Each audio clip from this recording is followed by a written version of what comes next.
വീട്ടിൽ ആദ്യമായിട്ടുണ്ടായ miracle fruit കണ്ടപ്പോൾ ഭയങ്കര സന്തോഷമായിട്ടോ.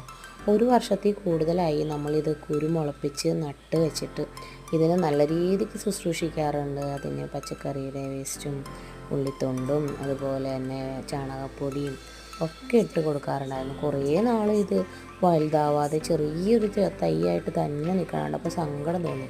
കാരണം ആദ്യമായിട്ട് ഒരു വർഷം മുമ്പ് ഈ മിറാക്കിൾ ഫ്രൂട്ട് ഒരു 3 മിറാക്കിൾ ഫ്രൂട്ടാണ് ചേട്ടൻ കൊണ്ടുവന്നിട്ട് ഇത് കഴിച്ചിട്ട് ചെറുനാരങ്ങ കഴിക്കാൻ പറഞ്ഞത്. അപ്പോൾ അത് എന്താണെന്ന് എനിക്ക് മനസ്സിലായില്ലായിരുന്നു. പക്ഷേ ഇത് കഴിച്ചിട്ട് ചെറുനാരങ്ങ നന്നായിട്ട് ആ ചെറുനാരങ്ങയുടെ പുളി അറിയാമല്ലോ, അത് കഴിച്ച് കഴിഞ്ഞ് കുറേ സമയത്തേക്ക് എന്ത് കഴിച്ചാലും മധുരമായിരുന്നു. അപ്പോൾ അതാണ് അതിൻ്റെ മിറാക്കിൾ ഫ്രൂട്ട് എന്ന് പറയണതെന്ന് എനിക്ക് തോന്നുന്നു. അപ്പോൾ അത് വലിയ കൗതുകം തോന്നി. ആദ്യമായിട്ടായിരുന്നു അങ്ങനെ ഒരു ഫ്രൂട്ട് ഞാൻ കഴിച്ചത്. ഇനി വേഗം അത് മുളപ്പിച്ചു, അത് നട്ട് നനച്ച് വളർത്തി കുറേ നാൾ കഴിഞ്ഞിട്ട് ഇതിലൊന്നും കായ ഉണ്ടാവാതെ കണ്ടപ്പോൾ ഭയങ്കര സങ്കടം തോന്നി. അങ്ങനെ ഇന്ന് നോക്കുമ്പോൾ ഉണ്ട് ഇതിൽ ഒരു കുഞ്ഞു കാ പഴുത്ത് നിൽക്കണം. അപ്പോൾ ഇത് കുറേ പൂവിട്ടിട്ടുണ്ടായിരുന്നു കേട്ടോ. പൂവിട്ടിട്ട് അതൊന്നും പിടിക്കണുണ്ടായിരുന്നില്ല. അപ്പോൾ നമ്മൾ ഉണ്ടാവില്ലായിരിക്കുമെന്ന്.